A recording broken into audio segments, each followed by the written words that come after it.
Welcome in Warsia Urdu medium class. Subscribe करिए मेरे channel को और बेल आइकन को ज़रूर दबा दीजिए। तो बच्चों, यहाँ पर इंग्लिश का सबक नंबर 5 हिज फर्स्ट फ्लाइट का यहाँ पर warming up, chit chat, intake question और इंग्लिश वर्कशॉप को मुकम्मल करेंगे। ये हमारा पार्ट 1 है।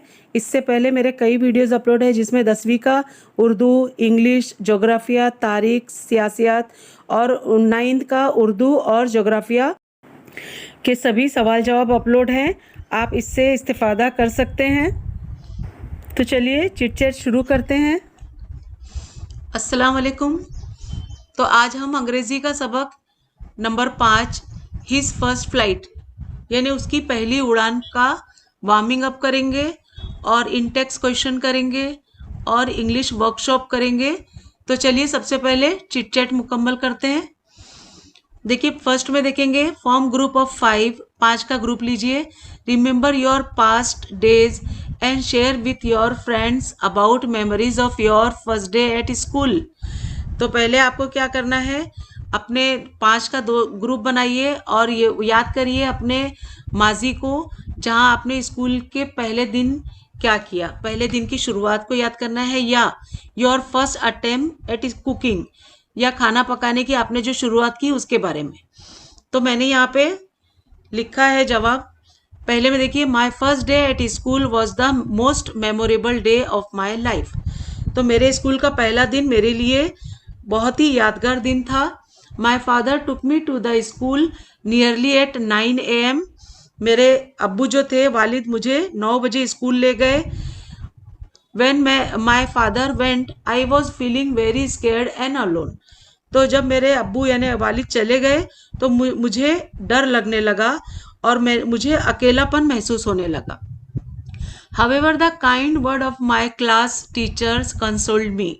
तो जबकि मेरी क्लास टीचर की नरम जुबान बोली हुई मीठी बोली बातों ने मुझे तसल्ली दी। Finally, the bell went and I accompanied my father back home. उन्होंने मुझे हमें बहुत सारी कहानियाँ भी सुनाई और चॉकलेट भी दी और आखिर में घंटी बजी और मैं अपने वालिद के साथ घर वापस आ गया।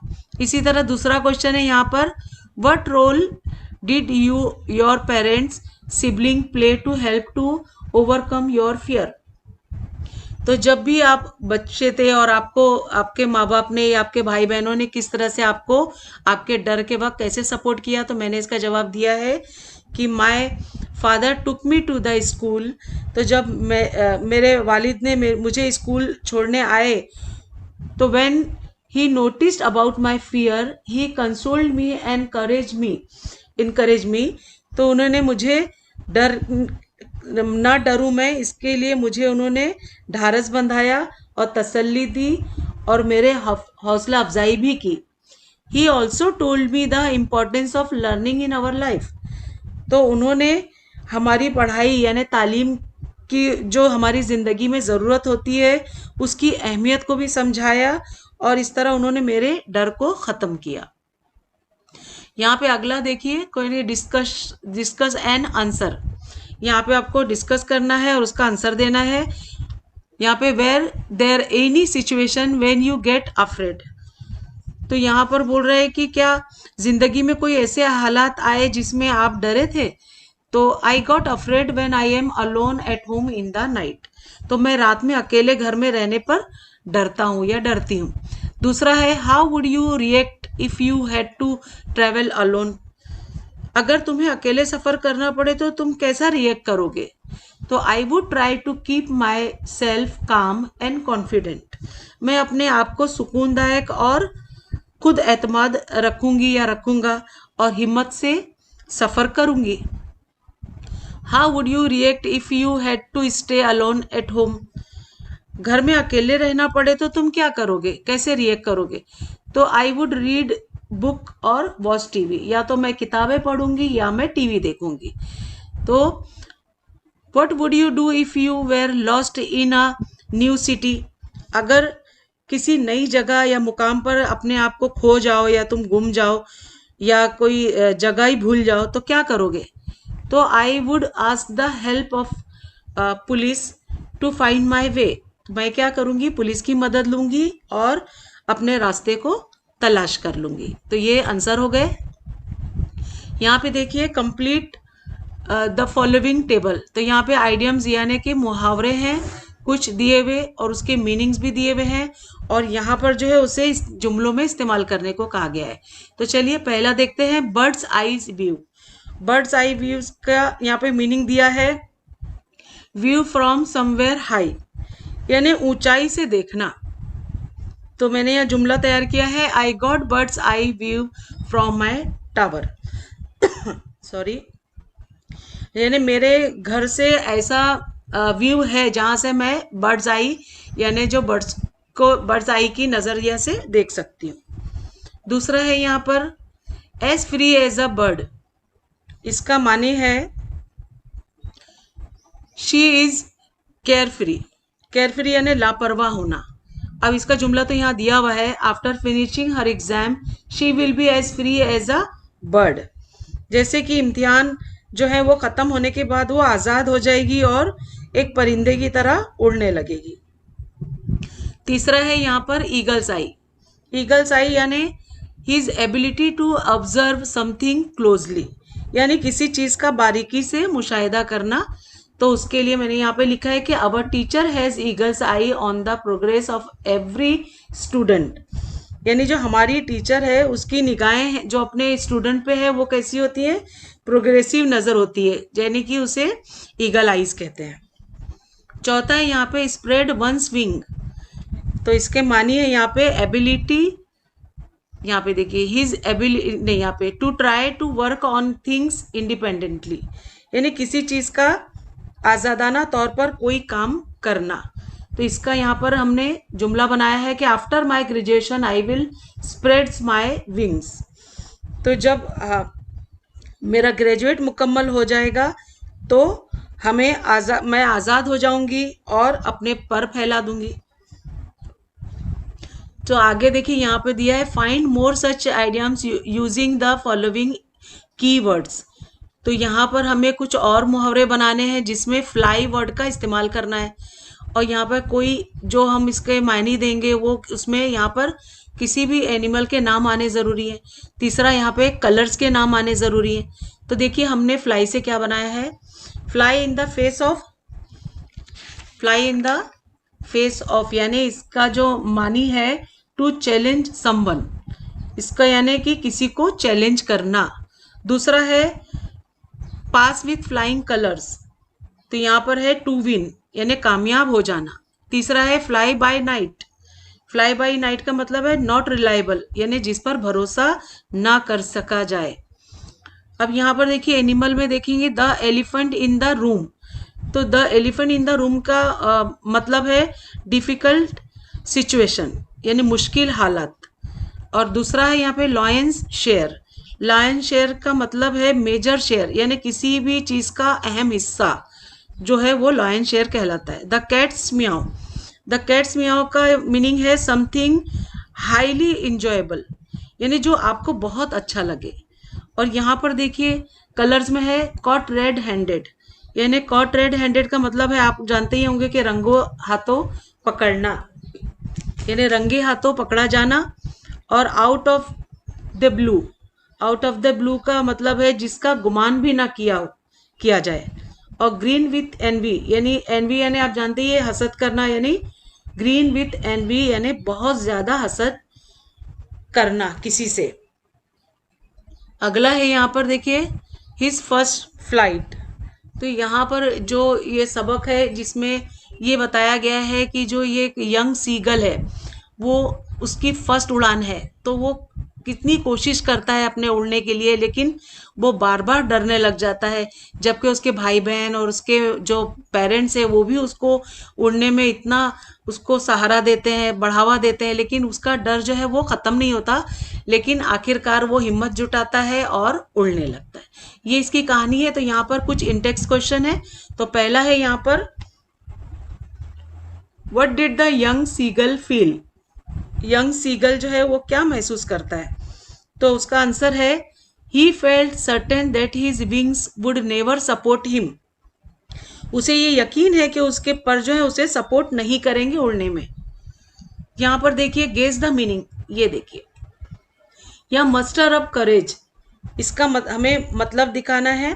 तो यहाँ पर है गेदरिंग करेज यानी हिम्मत जमा करना, और दूसरा यहाँ पे ascending the sky, ascending sky यानी rising up in the sky, इसके यानी बहुत ऊंचा उड़ना। तीसरा यहाँ पे देखिए सवाल वापस से चालू हो गया। सवाल 2, why did the young seagull feel hot, उसे क्यों इतनी गर्मी लग रही थी। तो यहाँ पे आंसर है because he had not eaten since the previous nightfall, क्योंकि वो पिछली रात से उसने कुछ खाया नहीं था, इसलिए उसका बदन गर्म हो गया था। अगला सवाल देखिए यहाँ पर है सवाल 3, what were the young seagulls parents doing. तो ये आंसर है हिज फादर वॉज, क्या मतलब कि what were the young seagulls parents doing, के माँ बाप क्या कर रहे थे। तो his father was preening the feathers on his white back, only his mother was looking at him. अब यहाँ पे देखिए प्रीनिंग का जो मीनिंग है वो यहाँ पे हम देखेंगे। प्रीनिंग का मीनिंग है making an effort to clean feather with the beak. तो वो अपने जो बीक है यानी उनकी जो चोंच है, ये बीक यानी चोंच होता है, तो चोंच से अपने पीठ को यानी सफेद जो उनके पर थे ना उसके अंदर चोंच डाल डाल के साफ कर रहे थे, और उनकी मदर जो थी वो उसे देख रही थी। अगला देखिए यहाँ पे गेस द मीनिंग ऑफ। अब यहाँ पे वापस से हमें गेस करना है मीनिंग को। तो पहला है सार, fly high in the air, इसका मतलब होता है बहुत ऊंचा हवा में उड़ना। दूसरा है मैडेंड बाय हंगर, देखिए मैडेंड बाय हंगर का मतलब है हंगर का, एनोइड बाय हंगर यानी भूख से परेशान होना यानी पगला जाना, और सीज्ड टू पोसेशन ऑफ। यहाँ पे देखिए तीसरा है सीज यानी टुक पोजीशन ऑफ, तो यहाँ पे किसी चीज को अपने कब्जे में कर लेना। अब अगला सवाल यहाँ पर है question 4, what were the young seagulls brother and sister doing. जो वो यंग सीगल थे उसके भाई बहन क्या कर रहे थे। तो हिज 2 ब्रदर, उसके 2 भाई थे, एंड हिज सिस्टर, एक बहन थी, फ्लाइंग अराउंड हिम कर्वेटिंग, जो उसके भाई बहन थे वो उसके आसपास उड़ रहे थे, और उसका कर्वेटिंग का मतलब होता है यहाँ पे देखिए लीप लाइक अ हॉर्स, कर्वेटिंग यानी उन लोग ऐसे एक साइड से होकर उछल रहे थे, कर्वेटिंग करना यानी उछलना, और बैंकिंग यानी एक साइड से ऐसा झुककर उड़ना एक तरफ होकर, एंड सोरिंग एंड डाइविंग। यहाँ पे देखिए क्या कर रहे हैं, एंड सोरिंग एंड डाइविंग यानी वो लोग क्या कर रहे थे, उसके दोनों भाई बहन उसके इतराफ उड़ रहे थे और उस पर उछल रहे थे, ऊंचा उड़ रहे थे और गोते लगा रहे थे। तो इस तरह से वो लोग। अब अगला सवाल है व्हाट डिड ही फॉरगेट, वो क्या भूल गया था। तो he completely forget that he had not always been able to fly, वो ये भूल गया था कि वो कभी उड़ान भर ही नहीं सकता, भरा ही नहीं था उसने कभी, बाद में जबकि वो आसानी से उड़ने लगा, लेकिन पहले वो ऐसा ही महसूस कर रहा था। तो यहाँ पर हमारा इंग्लिश वर्कशॉप शुरू हो गया है। तो इसका पहला सवाल है state whether the following statements are true और फॉल्स, ट्रू और फॉल्स बताना है हमें। तो पहला सवाल है ए में, the young seagull was not confident about the ability of his wings, तो ये ट्रू है। देखिए हमने पहले का ट्रू जवाब दिया है क्योंकि उसको अपने परों पर भरोसा नहीं था। बी में है the young seagull parents guided and improve his sibling in the art of flying, तो ये भी ट्रू है कि उसके भाई बहन उड़ने में कामयाब हो गए क्योंकि उनके पेरेंट्स ने उन्हें अच्छे से गाइड किया हुआ था। सी में देखेंगे when the young seagull pretended to be falling asleep his parents noticed him, यहाँ पर क्या है, ये फॉल्स है क्योंकि एक मंजर था लेसन में जहाँ पर वो सोने की एक्टिंग करता है, जहाँ उसके पेरेंट्स जो है उस पर नोटिस नहीं करते, तो ये फॉल्स था। तो डी में देखेंगे flying across the young seagull the mother dropped a piece of fish into his beak, तो यहाँ पर ये फॉल्स है क्योंकि जो उसकी मदर ने उसके मुंह में फिश लाकर नहीं दी थी, थोड़ा दूर पे रख दिया था। तो ये हो गई। अब यहाँ पे question 2, complete the following statement. The seagull is afraid to fly because he was not sure that his wing would support him to fly and he would fall and drown in the sea, the seagull को क्या है, वो ये डर था कि कहीं वो उड़ेगा और वो ना उड़ सका, और कहीं वो गिर गया तो पानी में डूब जाएगा, इस तरह का उसे डर था। बी में देखिए क्वेश्चन है कि young bird are afraid to make their first flight because they are not sure that their wings would support them. तो यंग जो बर्ड था वो अफ्रेड था, वो इससे डर रहा था कि वो फ्लाइट करेगा पहली और उड़ेगा, तो उसे अपने आप पर ही भरोसा नहीं था कि उसके विंग जो है उसे सपोर्ट देंगे। सी में देखिए human being find are difficult to face great challenges because they are not sure about their capability. तो यहाँ पर है कि यहाँ पर ये कि ये क्योंकि वो अपनी काबिलियत को नहीं पहचान पाते हैं। लोगों को क्यों ऐसा चैलेंज लेने में मुश्किल लगता है? क्योंकि वो अपनी काबिलियत को नहीं पहचानते। अगर वो अपनी काबिलियत को जान जाए तो कामयाबी हासिल कर सकते हैं और फिर कोई काम नामुमकिन भी नहीं होगा। अब अगला देखिए यहाँ पे question 3, read the following word carefully and make meaningful sentences of your own and right in your notebook. तो यहाँ पर क्या है, ये हमें ये वर्ड ठीक से पढ़ना है और इसका मीनिंग बताना है और इसके बाद एक जुमले बनाना है इस पे और अपनी नोटबुक में लिखना है। तो सबसे पहले है यहाँ पर प्लेंटिवली। तो प्लेंटिवली का यहाँ पर हमें देखेंगे कि इसका मानी है गम का इजहार करना। तो मैंने यहाँ जुमला बनाया है, the news of my grandfather's demise. जब मेरे दादा की मौत की खबर आई, left the room full of plaintive cries. पूरा घर जो है वो रोना धोने में लग गया। अब दूसरा है यहाँ पर मॉन्स्टेरियस। मॉन्स्टेरियस यानी बहुत ही भयानक।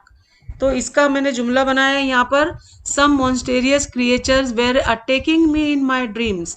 तो कुछ जो थे वो भयानक जो थे, यानी चुड़ैल या भूत समझ लीजिए, तो वो मेरे सपने में आकर मुझ पर अटैक कर रहे थे, हमला कर रहे थे। अब यहाँ बेकन, बेकन यानी इशारा करना। तो पहला जुमला मैंने बनाया, इस पे 2 जुमले बनाए हैं। पहले देखिए, they were all beckoning him to join their team. वो लोग वो सब इसे इशारा कर रहे थे कि तुम उनसे ज्वाइन हो जाओ वो टीम में, but he did not respond. लेकिन वो उन पे ध्यान ही नहीं दे रहा था। और दूसरा जुमला मैंने बनाया है, my father Bacon me after seeing my result. मेरे फादर ने जब मेरा रिजल्ट देखा तो मुझे इशारा किया, यानी इशारे से उन्होंने मुझे अपने पास बुलाया। दूसरा है यहाँ पे करवेटिंग। करवेटिंग यानी उछलना। ये देखिए, करवेटिंग यानी उछलना। तो यहाँ पर है, मैंने जुमला बनाया, the tiger suddenly curveted towards deer. तो यहाँ पे क्या किया, शेर ने अचानक उछल कर डियर पर हमला कर दिया। जैसे ही समझ लीजिए हमला कर दिया। तो ये एक जुमला मुकम्मल हो गया। अब यहाँ पर है वेट। वेट यानी he whets the blade of his knife. वो अपने चाकू को तेज कर रहा है। तो ये भी हो गया अब हमारा। अगला है सार। सार यानी ऊंचा उड़ना। The aeroplane soared up into the cloud. Aeroplane जो है वो बादलों में बहुत ऊंचा उड़ गया। तो ये जुमले मुकम्मल हुए। अगला यहाँ पे देखेंगे question 4, read the following words carefully and fill in the blanks by choosing appropriate words given in brackets. तो यहाँ पे ब्रैकेट्स में कुछ वर्ड्स दिए हुए हैं, अफ्रेड, प्लंग्ड, अपीयर्ड, श्रीली, स्किम्ड, डिवोर्ड और कावर्डाइज। तो यहाँ पर देखिए मैंने कहाँ पे किसको रखा है, फिल इन द ब्लैंक्स इसको भरना था खाली जगह पे, तो मैंने पहले में रख दिया है ए में, Arun is full of cowardice. Arun जो है बहुत डरता है। बी में देखिए, the violin played very cheerily and merrily. Violin जो है बहुत आवाज के साथ बज रहा है। सी में देखिए, Ravi said, are you really afraid of the dark. क्या तुम सचमुच अंधेरे से डरते हो। डी में देखिए, the whole village plunged into darkness. Plunge के मतलब है यहाँ पर डूब जाना। तो पूरा गांव जो है वो अंधेरे में डूब गया। अब ई में हम देखेंगे, द लॉयन डिवोर्ड देयर प्रे हंग्रीली। अब यहाँ पे डिवोर्ड का माने होता है जल्दी जल्दी खाना। तो यहाँ पर शेर ने अपने शिकार को भूख के मारे जल्दी जल्दी खा लिया। अब ई में देखेंगे, he skimmed through the report. Skim यानी धीमी गति, धीमी गति से skim through the report. Report को धीमी गति से पढ़ना या आगे बढ़ा देना। ठीक है। अब यहाँ पर 1 by 1 one by one the stars appeared in the sky, एक एक करके जो तारे थे वो अपीयर्ड होने यानी दिखाई देने लगे, यानी रोनुमा होने लगे। तो यहाँ पर बच्चों हमारा ये पार्ट 1 हमारा मुकम्मल होता है। हम पार्ट 2 अगली बार करेंगे। और लेसन अच्छा लगा हो तो प्लीज़ सब्सक्राइब करिए मेरे चैनल को, लाइक करिए और अपने उर्दू मीडियम के दोस्तों में ज़रूर शेयर करिए ताकि उन्हें भी घर बैठे ऑनलाइन काम में आसानी से कामयाबी मिले। और कोई डाउट्स हो तो कमेंट बॉक्स में पूछ सकते हैं आप उससे। तो बच्चों मिलते हैं अगले वीडियो में नए लेसन के साथ, तब तक के लिए बाय बाय, टेक केयर।